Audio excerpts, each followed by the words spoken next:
Flight BA4102 for Glasgow is ready for boarding. Hi everyone, welcome to my channel. I'm Wandering Nancy. I'll be sharing my recent experiences, hotels I've stayed at, food I've tasted, various encounters, and random thoughts. Welcome to join me in Wandering the World. Today we just arrived in Osaka and took the train from the airport to Fukushima station. It's actually not far from the hotel, only about a 10-minute walk. The hotel is really big. The whole building belongs to the hotel. Right now it's managed by the IHG group. On the way here, we noticed there's a Noshima station and it's literally right in front of the hotel entrance. But for some reason, Google Maps had us get off at Fukushima station and walk over here.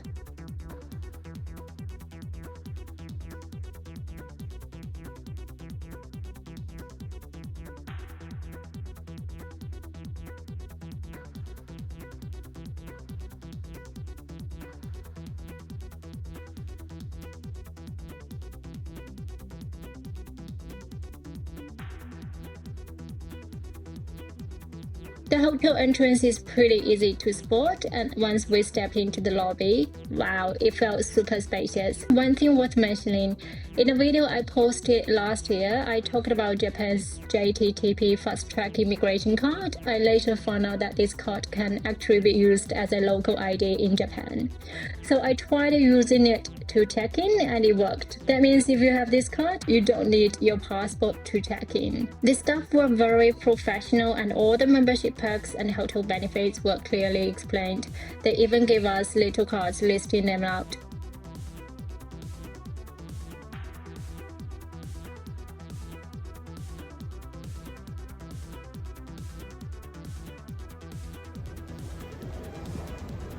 Once we checked in, we headed up to the room. There's this little cute roaster inside the elevator, kind of unexpected.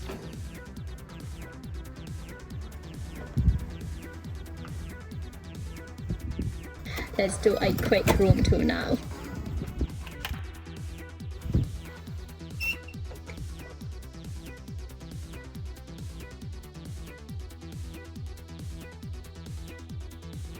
First, let's take a look at the bathroom. For a Japanese hotel, it's actually quite spacious and all the necessary toiletries are provided.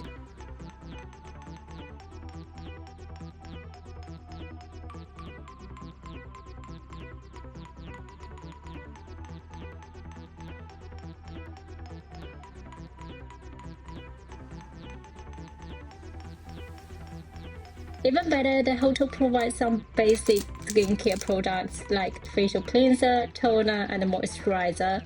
So thoughtful. Now let's check out the closet.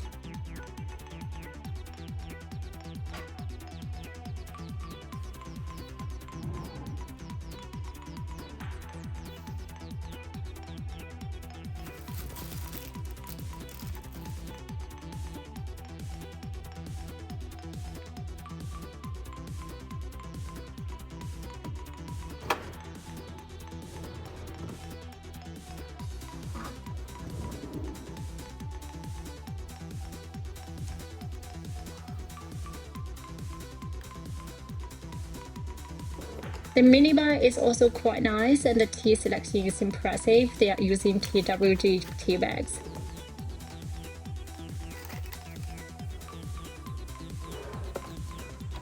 There's a small work desk with a USB Type-C port, which is super convenient.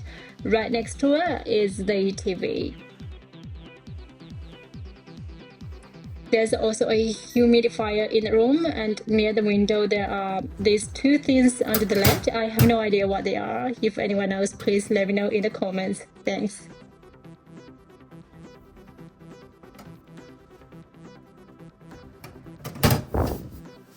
The layout of the room is pretty standard. The bed is cute.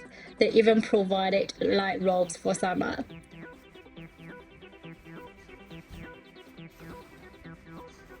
Both sides of the bed have charging ports, which is always appreciated.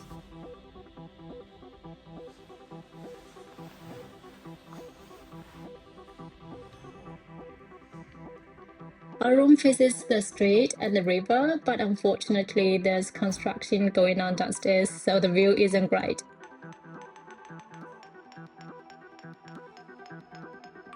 Next, let's check out the executive lounge on the 23rd floor. I have to say I was really impressed. If you have access through membership benefits, I highly recommend visiting. They even serve Yamazaki whisky, which is amazing. The lounge's layout makes it feel more like a real restaurant rather than a casual space like most hotel lounges. By the time I edited this video, I had already stayed at this hotel for the second time. And the second time I had breakfast in the lounge. I highly recommend it, especially the salmon roll, which is unlimited.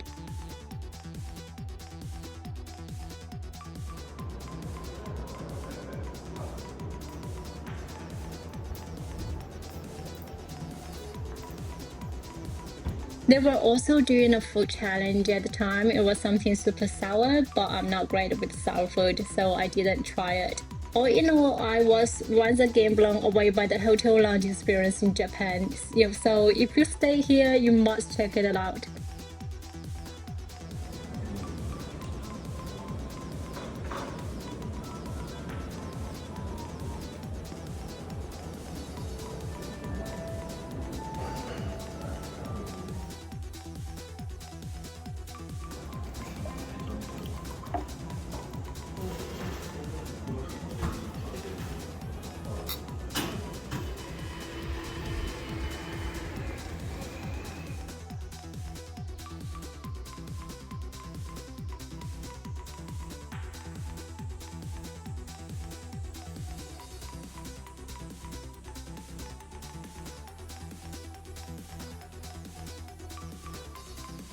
For breakfast, the first time we went to the restaurant downstairs, the food selection was great and quite varied. But because the hotel is so big, the restaurant was super crowded. There were long lines in front of pretty much every station.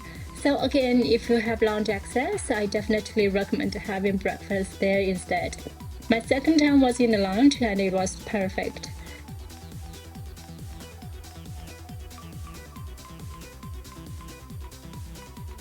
In conclusion, I'm very satisfied with this hotel. Next time I'm in Osaka, I will definitely stay here again. I heard there are more than 20 restaurants in the building, so maybe next time I'll try one or two.